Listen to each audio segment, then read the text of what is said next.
આજે હું sports club ગઈ હતી આપણા આ મહિનાનો ચેક લેવા માટે અને ત્યાં વિજયભાઈએ મને કહ્યું ક્લબ આપણો કોન્ટ્રાક્ટ કેન્સલ કરે છે. શું? એમ કેવી રીતે કેન્સલ કરી નાખે? આ તો બીજલ શું કરે છે તું?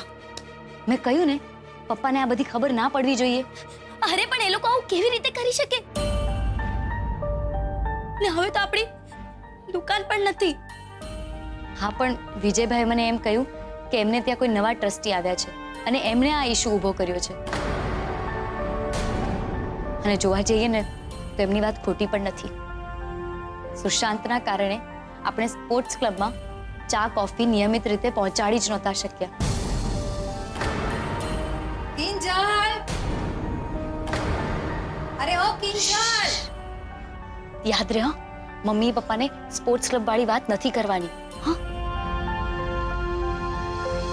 કિંજલ, હા કેમ સીધી તારા પપ્પાને મળ્યા સિવાય ઉપર આવી ગઈ? તારા પપ્પા ક્યારના તારી રાહ જુએ છે. સોરી મમ્મી, હું હમણાં જ મળી આવું છું. એક મિનિટ કિંજલ, એ પહેલા કે તું તારા પપ્પાને નીચે મળવા જાય, મારે તમારા ત્રણેયની સાથે એક વાત કરવી છે.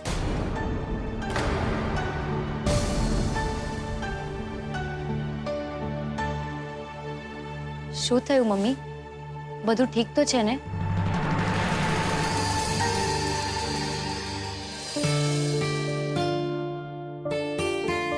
ઓહો રૂપેશ, શું વાત છે?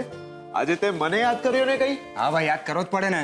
આજો મેં પ્રેઝન્ટેશન રેડી કર્યું છે અને થોડા ઘણા ગ્રાફિક્સ પણ નખાવ્યા છે મારી રીતે.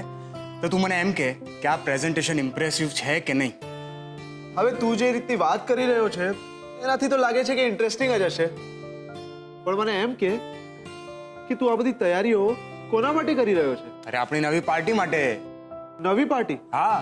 ને તે આ બાબત મને જણાવ્યું પણ નહીં કે કઈ પાર્ટી છે, કોનું રેફરન્સ છે અને કેટલી જેન્યુઇન છે. એમ તું મને એમ કે તને આ સંઘવી કન્સ્ટ્રક્શનના કામમાંથી ફુરસદ મળે છે કે આ બધું જણાવું તને? હું વાત કરે છે. એગ્રી, પણ તોય તું મારા કાને આ વાત નાખી તો શકે જ ને, એટલે ખબર પડે કે કંપની કેટલી જેન્યુઇન છે અને પડવા જેવું છે કે નહીં. હા ભાઈ હા, હું તો જાણે બાળ મંદિરમાં જતો નાનો કીકલો છું ને, જેને કઈ સમજ ના પડતી હોય. ઉત્કર્ષ, તું જા ભાઈ, તારે પ્રેઝન્ટેશન પણ જોવાની જરૂર નથી. હા, તું જા, હું મારી રીતે બધું મેનેજ કરી લઈશ. ઓકે? ઓહો હો હો, બોલ્યો ભાઈ બોલ્યો, મારી જાતે બધું કામ કરી લઈશ. પણ એ નહીં ભૂલતો કે તારી આ કંપનીનો હું પણ પાર્ટનર છું. ચાલ હવે સાઈડ જા, તારા લેપટોપને મારો હેન્ડસમ ચહેરો જોવા દે જરાક, એટલે ખબર પડે કે શું શું ગ્રાફિક્સ નાખ્યા છે. તું રહેવા દે ભાઈ, હા રહેવા દે. ના જોયો મોટો, પાર્ટી રેપ્યુટેડ છે કે નહીં, કોના રેફરન્સથી આવી છે. છાનો માનો પ્રેઝન્ટેશન જોજો. ના, કંઈ જ ઠીક નથી. અને ત્યાં સુધી ઠીક નહીં થાય જ્યાં સુધી તમારા પપ્પા એમની જીદ નહીં મૂકી દે. જીત? કઈ જીત? તું બરાબર કહે તો ખબર પડે ને મમ્મી. હા, હવે તો બસ કહેવાનું જ બાકી રહ્યું છે. બાકી તમે લોકોએ ક્યારે એવો વિચાર કર્યો છે કે તમારા લોકોની જીદમાં મારો કેવો મરો થાય છે? પીલાઈ જાઉં છું હું, પીલાઈ. મમ્મી, તું હવે મુદ્દાની વાત કરે તો કઈ ખબર પડે ને અમને. તો વાત એમ છે કે આ વખતે તમારા દાદાની તિથિના દિવસે હું મંદિરમાં જઈને પિતૃદોષ નિવારણની વિધિ કરાવવા માંગુ છું. કેમ અચાનક મમ્મી? એમાં અચાનક શું? છેલ્લા 4-5 મહિનાથી ઘરમાં જોતા નથી, એક પછી એક દુર્ઘટનાઓની વણઝાર જ ચાલે રાખે છે. પૈસાની ચોરીથી લઈને તમારા પપ્પાની તબિયત જ જોઈ લો.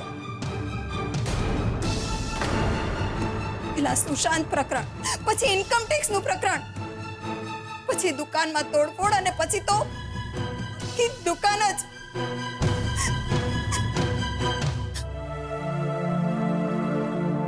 એટલે મને થયું કે કદાચ આપણા પિતૃઓની કોઈ ઈચ્છા અધૂરી રહી ગઈ હોય, નહીં તો આપણાથી કોઈ ભૂલચૂક થઈ ગઈ હોય, એટલે પિતૃઓનો કોપ આપણા પર ઉતર્યો હોય.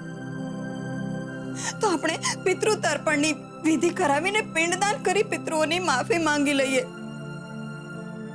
પિતૃઓનો ખૂબ પણ શાંત થઈ જાય અને આપણને એમના આશીર્વાદ પણ મળે.